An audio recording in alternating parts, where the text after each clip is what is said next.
Hi, today I'm going to show you how I scratch built a small rail yard shed. Now, why would a die-hard Western Maryland fan build one from Maine Central? Well, I hope I don't offend any Maine Central fans, but it's basically because one of the windows I was using was already dark green.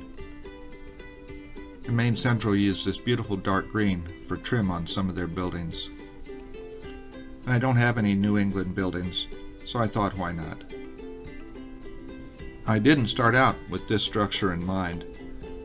I just had a shape that I was going to build, and I started by putting together a set of freight doors. I measured a standard freight door and built a set of frames that were the same size.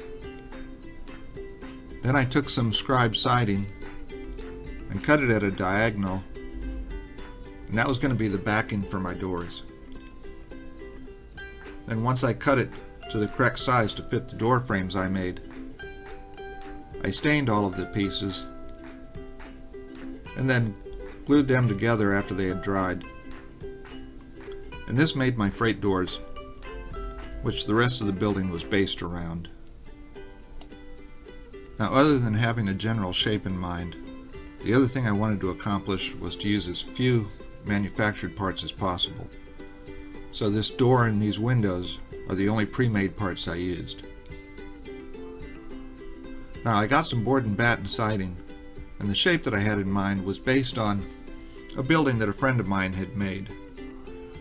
So I drew those shapes out on the back of my siding and cut the pieces out, and then cleaned up the edges with my Ultimation sander. Then I went ahead and cut out the roof lines for the two sides of the building.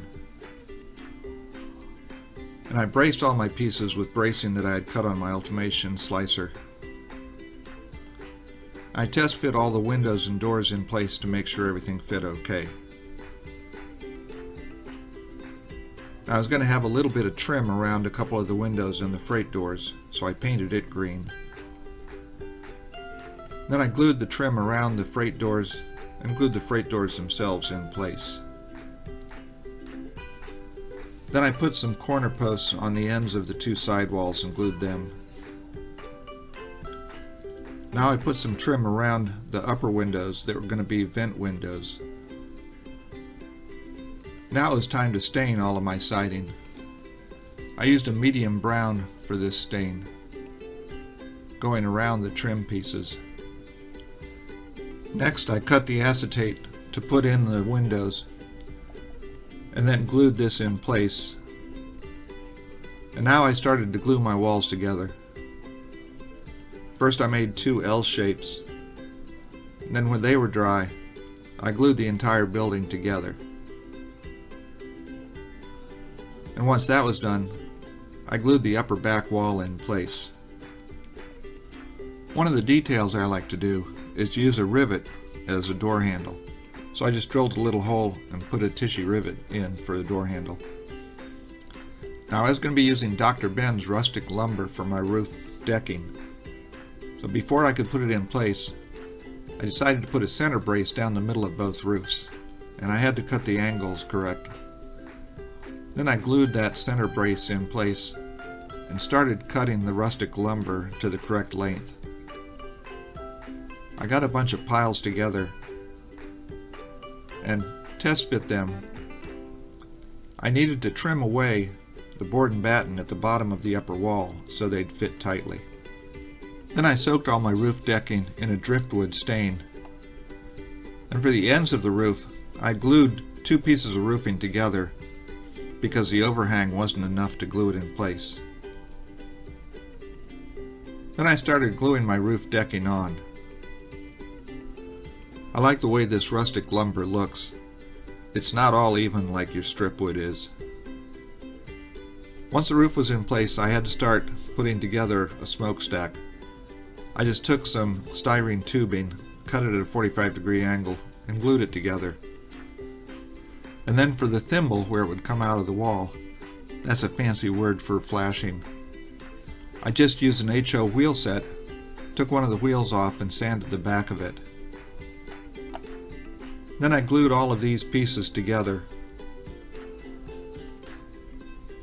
Then I used the rest of the wheel set to indicate on my wall where I was going to have to cut away the batten. Now I started on the roofing.